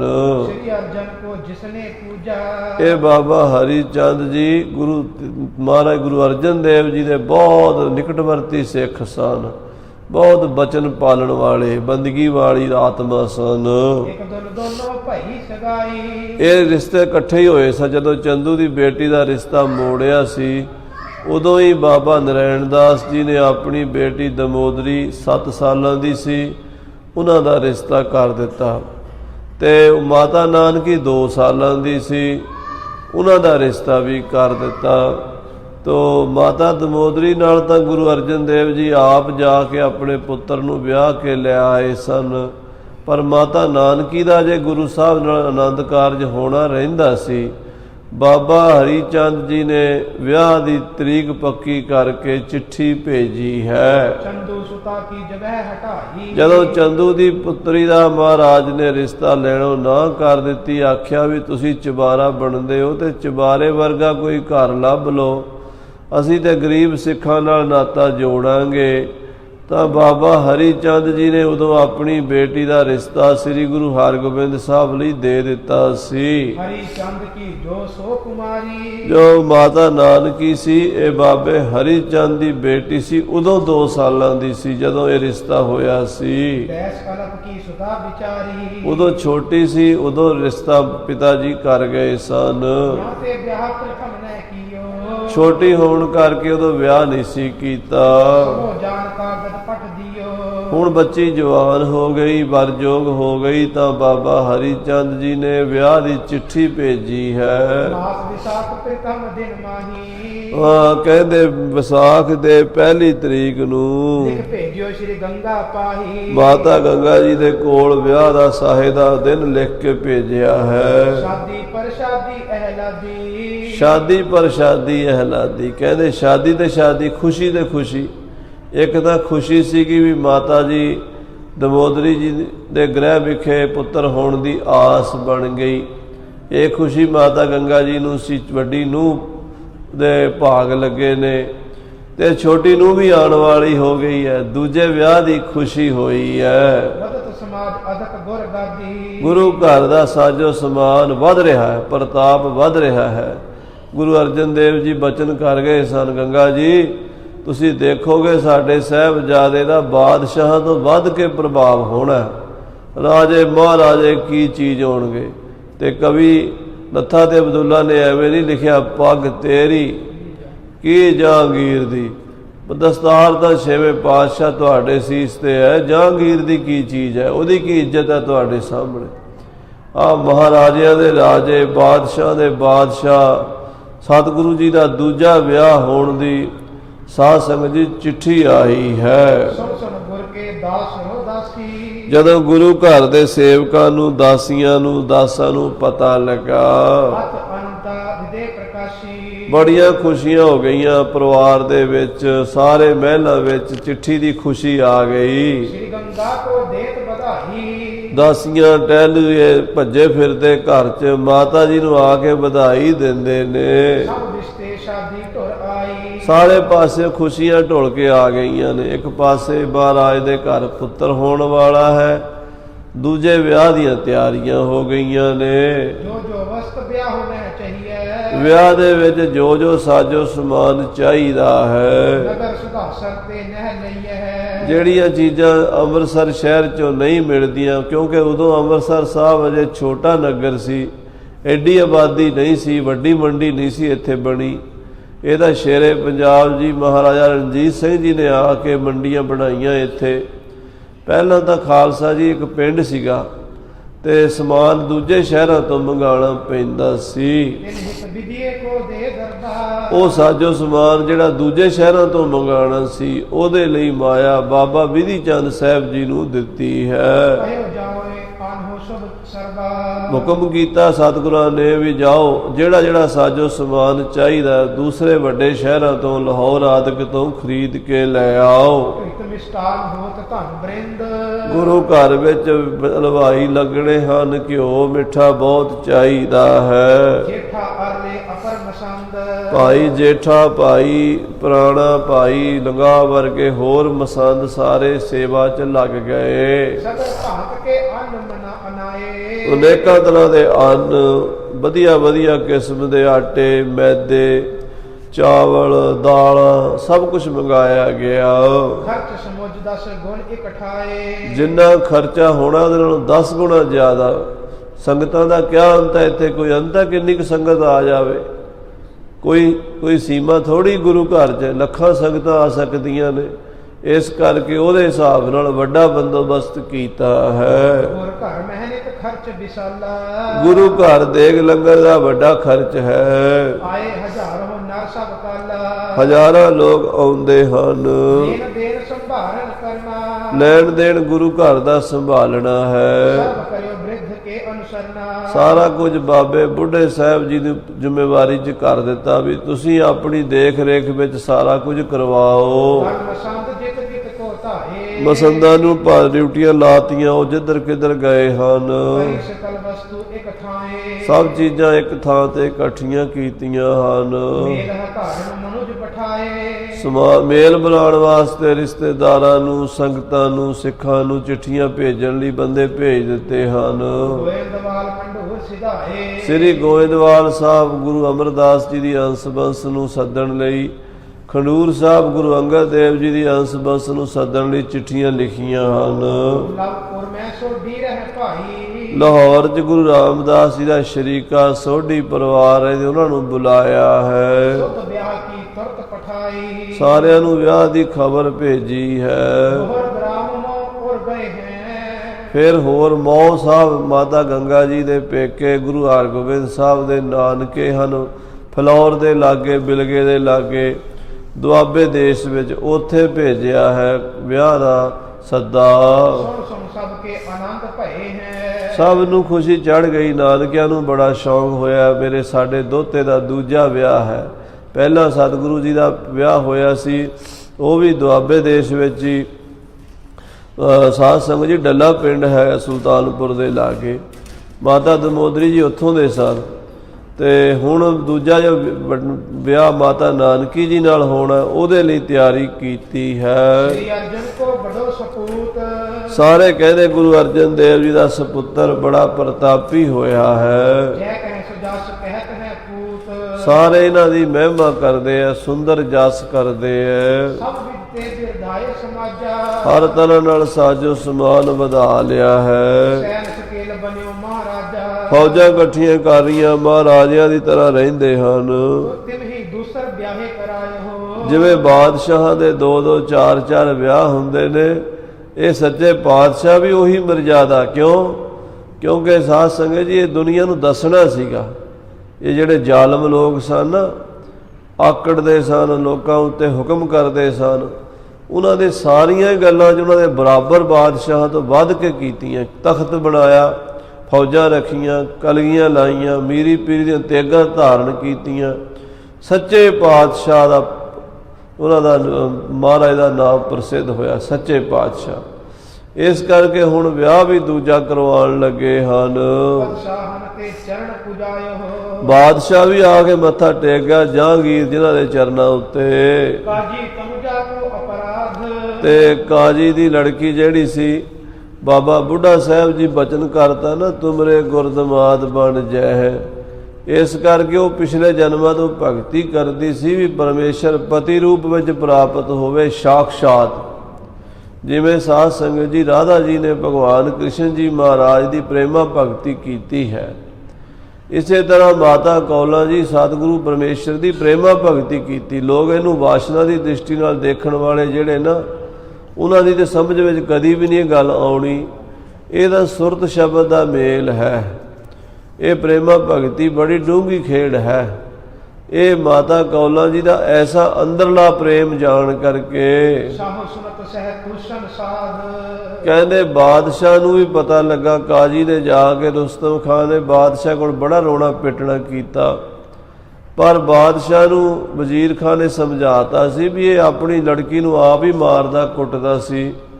ਇਸ ਕਰਕੇ ਉਹ ਗੁਰੂ ਕੀ ਸ਼ਰਨ ਚਲੀ ਗਈ ਹੈ। ਉਹ ਪ੍ਰੇਮਾ ਭਗਤੀ ਕਰਦੀ ਹੈ, ਦੁਨਿਆਵੀ ਬਿਰਤੀ ਵਾਲਾ ਲਾਲਚੀ ਲੋਭੀ ਬੰਦਾ ਹੈ। ਬਾਦਸ਼ਾਹ ਨੇ ਵੀ ਕੋਈ ਕਾਰਵਾਈ ਨਹੀਂ ਕੀਤੀ ਉਸ ਗੱਲ ਉੱਤੇ। ਹਾਂਜੀ, ਸਤਿਗੁਰਾਂ ਦਾ ਇੰਨਾ ਪ੍ਰਤਾਪ ਸੀ ਵੀ ਬਾਦਸ਼ਾਹ ਕੁਸਕ ਨਹੀਂ ਸਕਿਆ। ਇਸ ਕਰਕੇ ਸਤਿਗੁਰੂ ਜੀ ਦੇ ਤਪ ਤੇਜ ਦਾ ਹੁਣ ਪ੍ਰਭਾਵ ਦੁਨੀਆ ਦੇ ਦਿਲਾਂ ਤੇ ਬੈਠ ਚੁੱਕਾ ਹੈ। ਹੰਕਾਰੀਆਂ ਦੀ ਆਕੜ, ਖਾਨਾਂ ਦੀ ਆਕੜ ਭੰਨ ਦਿੱਤੀ ਹੈ। ਨਾ ਆਕੜ ਬਾਦਸ਼ਾਹ ਦੀ ਛੱਡੀ, ਨਾ ਕਾਜ਼ੀਆਂ ਮੁਲਾਣਿਆਂ ਦੀ ਛੱਡੀ। ਗੁਰੂ ਸਾਹਿਬ ਆਕੜ ਭੰਨੀ, ਕਿਸੇ ਦੇ ਧਰਮ ਦੇ ਵੈਰੀ ਨਹੀਂ। ਹਿੰਦੂ ਮੁਸਲਮਾਨ ਕੋਈ ਵੀ ਧਰਮ ਹੈ, ਮਹਾਰਾਜ ਨੇ ਉਹਦਾ ਸਤਿਕਾਰ ਕੀਤਾ। ਮੁਸਲਮਾਨਾਂ ਲਈ ਮਸੀਤ ਬਣਾਈ, ਅੱਜ ਵੀ ਖੜੀ ਹੈ। ਸ੍ਰੀ ਹਰਗੋਬਿੰਦਪੁਰੇ ਜਾਓ, ਗੁਰੂ ਹਰਗੋਬਿੰਦ ਸਾਹਿਬ ਜੀ ਦੀ ਬਣਾਈ ਮਸੀਤ, ਗੁਰੂ ਕੀ ਮਸੀਤ। ਮੁਸਲਮਾਨ ਨਮਾਜ਼ ਪੜ੍ਹਦੇ, ਬੰਦਗੀ ਕਰਦੇ ਸਨ। ਜਦੋਂ 47 ਵਿੱਚ ਚਲੇ ਗਏ ਤਾਂ ਸਿੰਘ ਸਾਹਿਬ ਬਾਬਾ ਬਿਸ਼ਨ ਸਿੰਘ ਜੀ ਤਰਨੇ ਦਲ ਦੇ ਮੁਖੀ ਮਹਾਂਪੁਰਸ਼ਾਂ ਨੇ ਵੇਖਿਆ ਵੀ ਲੋਕਾਂ ਨੇ ਵਿੱਚ ਤੂੜੀ ਪਾਤੀ, ਮਸੀਤ ਦੀਆਂ ਕੰਧਾਂ ਢਾਉਣ ਲੱਗ ਪਏ, ਇੱਟਾਂ ਕੱਢਣ ਲੱਗ ਪਏ। ਇੱਦਾਂ ਦੇ ਕੰਮ ਲੋਕ ਕਰਦੇ ਹੀ ਹੁੰਦੇ ਆ। ਬਾਬਾ ਜੀ ਕਹਿੰਦੇ ਨਹੀਂ, ਇਹ ਸਾਡੇ ਗੁਰੂਆਂ ਦੀ ਬਣਾਈ ਹੋਈ ਹੈ, ਇਹਦੀ ਬੇਅਦਬੀ ਨਹੀਂ ਕਰਨੀ। ਉਹਦੇ ਵਿੱਚ ਫਿਰ ਗੁਰੂ ਗ੍ਰੰਥ ਸਾਹਿਬ ਦਾ ਪ੍ਰਕਾਸ਼ ਕਰਕੇ ਸਿੰਘ ਦਾ ਪਹਿਰਾ ਲਾ ਦਿੱਤਾ। ਹੁਣ ਉੱਥੇ ਜਾਓ ਤੁਸੀਂ, ਨਿਸ਼ਾਨ ਸਾਹਿਬ ਲੱਗੇ ਹੈ, ਮਹਾਰਾਜ ਦਾ ਪ੍ਰਕਾਸ਼ ਹੈ। ਸੰਗਤਾਂ ਹੁੰਦੀਆਂ, ਮੁਸਲਮਾਨ ਵੀਰ ਵੀ ਆਉਂਦੇ ਆ, ਦਰਸ਼ਨ ਕਰਦੇ, ਉਹ ਨਮਾਜ਼ ਵੀ ਪੜ੍ਹ ਜਾਂਦੇ ਆ। ਅਤੇ ਗੁਰੂ ਦੀਆਂ ਸੰਗਤਾਂ ਵੀ ਗੁਰੂ ਦੇ, ਅਤੇ ਜਿਹੜੇ ਵਿਸ਼ਵ ਹੈਰੀਟੇਜ ਵਾਲੇ ਨੇ ਉਹਨਾਂ ਨੇ ਉਹਨੂੰ ਆਪਣੇ ਦਾਇਰੇ 'ਚ ਲਿਆ ਵੀ ਇਹਨੂੰ ਹੁਣ ਕੋਈ ਨੁਕਸਾਨ ਨਾ ਕਰੇ। ਇਹ ਐਸੀ ਉਹ ਮਹਾਰਾਜ ਸਾਹਿਬ ਜੀ ਦੀ ਬਖਸ਼ਿਸ਼ ਹੈ। ਮੁਸਲਮਾਨਾਂ ਦੇ ਵੀ ਸਨ, ਹਿੰਦੂਆਂ ਦੇ ਵੀ ਸਨ, ਪਰ ਆਕੜ ਕਿਸੇ ਦੀ ਨਹੀਂ ਰਹਿਣ ਦਿੱਤੀ। ਭਾਵੇਂ ਹਿੰਦੂ ਹੋਵੇ, ਮੁਸਲਮਾਨ ਹੋਵੇ, ਆਕੜ ਭੰਨ ਦਿੱਤੀ ਅਤੇ ਨੇਕ ਰਾਹ 'ਤੇ ਚਲਾਇਆ। ਉਹ ਸਤਿਗੁਰੂ ਛੇਵੇਂ ਪਾਤਸ਼ਾਹ ਦਲ ਪੰਜਨ ਗੁਰ ਸੂਰਮਾ ਬੜ ਜੋਧਾ ਪਰਉਪਕਾਰੀ, ਉਹਨਾਂ ਦੇ ਬੇਅੰਤ ਕੌਤਕ ਅੱਗੇ ਸਰਵਣ ਕਰਾਂਗੇ। ਸਮੇਂ ਦੇ ਲਿਹਾਜ਼ ਨਾਲ ਸਮਾਪਤੀ ਹੈ। ਹੇ ਗੋਬਿੰਦ।